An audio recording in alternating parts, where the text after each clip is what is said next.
Baik, Assalamualaikum warahmatullahi wabarakatuh. Pada kali ini saya akan mempresentasikan eh, mengenai keamanan perangkat IoT untuk memenuhi tugas keamanan jaringan. Sebelumnya, perkenalkan saya Ari Gelarangga dengan NIM 230705114. Baik, langsung saja ke pembahasan, kemana pengenalan Internet of Things. Internet of Things atau IoT adalah konsep di mana perangkat fisik dapat saling terhubung melalui internet untuk mengumpulkan, mengirim, dan bertukar data secara otomatis tanpa campur tangan manusia secara langsung. Teknologi ini berkembang sangat pesat karena mampu meningkatkan efisiensi, otomatisasi, dan kemudahan dalam berbagai bidang kehidupan.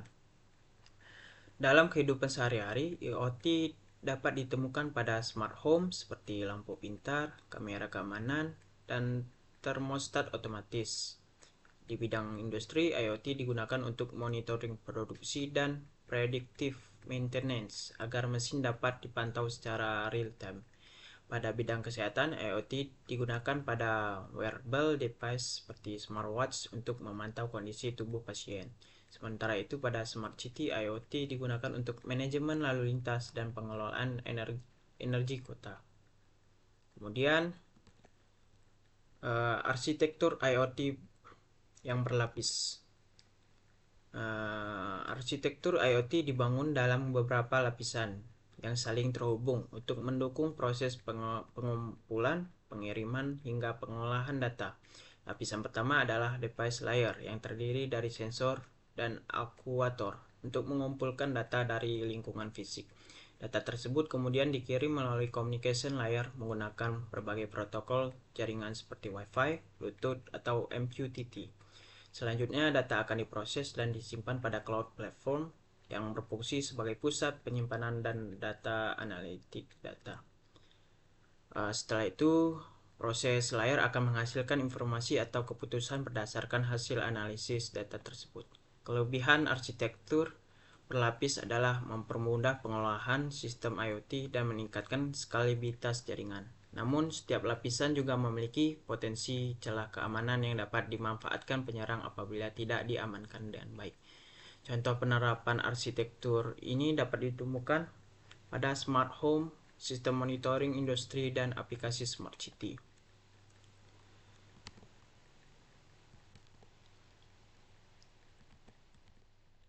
Dalam ekosistem IoT, terdapat beberapa model komunikasi yang digunakan agar perangkat dapat saling bertukar data.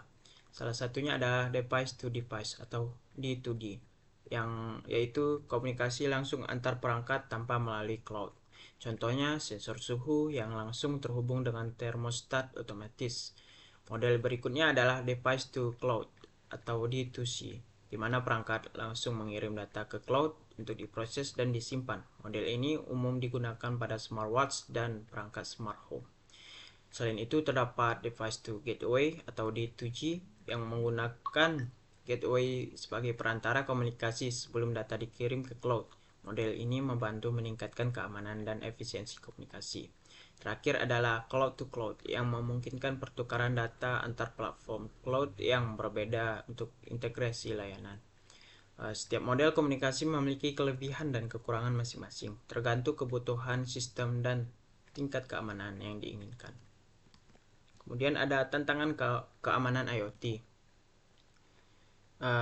Keamanan IoT memiliki tantangan yang lebih kompleks dibanding sistem komputer tradisional.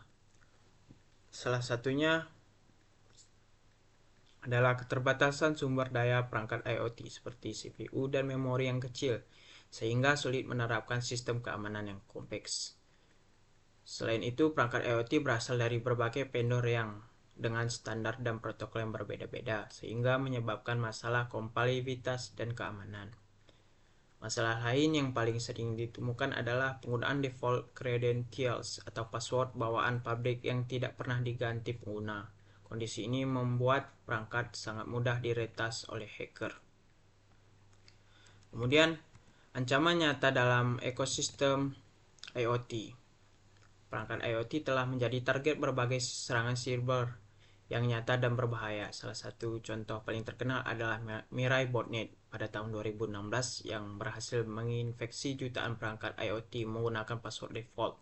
Serangan ini melancarkan DDoS yang besar-besaran yang menyebabkan layanan internet global terganggu. Ancaman lainnya adalah firmware exploitation, di mana hacker menganalisis firmware perangkat untuk menemukan celah keamanan atau backdoor. Ada juga channel attacks yang teknik serangannya yang memanfaatkan kondisi konsumsi daya atau sinyal elektromagnetik perangkat untuk mencuri cryptographic key. Kasus-kasus tersebut menunjukkan bahwa perangkat IoT dapat menjadi ancaman serius apabila tidak dilindungi dengan baik. Kemudian ada top 10 dalam kerentanan krisis.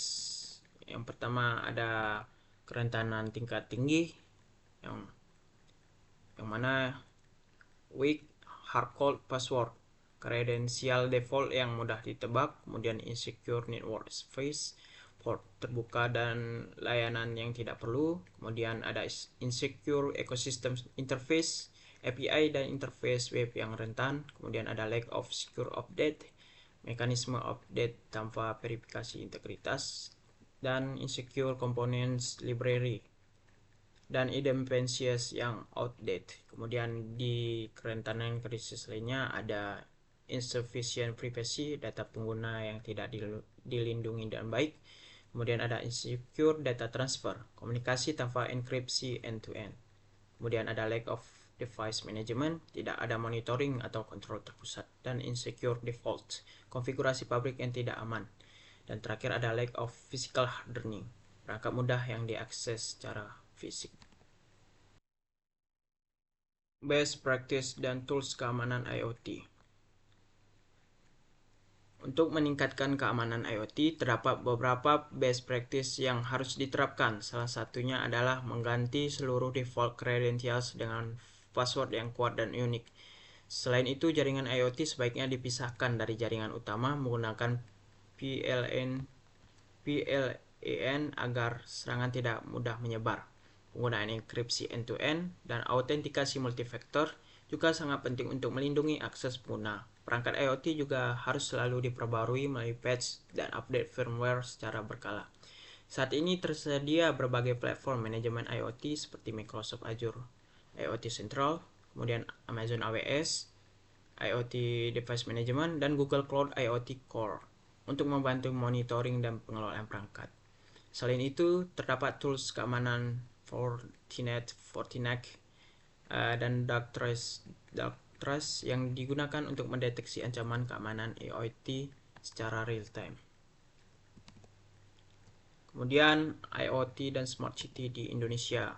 Indonesia saat ini mulai mengembangkan konsep Smart City dengan memanfaatkan teknologi IoT dalam berbagai sektor. Contohnya adalah sistem manajemen lalu lintas, monitoring lingkungan, dan pengelolaan energi di kota-kota besar seperti Jakarta dan Surabaya. Penggunaan IoT pada Smart City memberikan banyak manfaat seperti efisiensi layanan publik, penghematan energi, dan peningkatan kualitas hidup masyarakat. Namun, penerapan IoT di Indonesia juga menghadapi berbagai tantangan, seperti keterbatasan infrastruktur, rendahnya kesadaran keamanan siber, dan regulasi yang masih berkembang. Di sisi lain, perkembangan IoT juga membuka peluang besar bagi Indonesia untuk membangun standar keamanan nasional dan meningkatkan kemampuan sumber daya manusia di bidang cyber security. Oleh karena itu, kolaborasi antara pemerintah, industri, dan akademisi sangat penting untuk menciptakan ekosistem IoT yang aman dan berkelanjutan. Dengan keamanan yang baik, teknologi IoT dapat terus berkembang dan memberikan manfaat besar bagi masyarakat, industri, dan pembangunan smart city di masa depan tanpa mengorbankan keamanan dan privasi pengguna.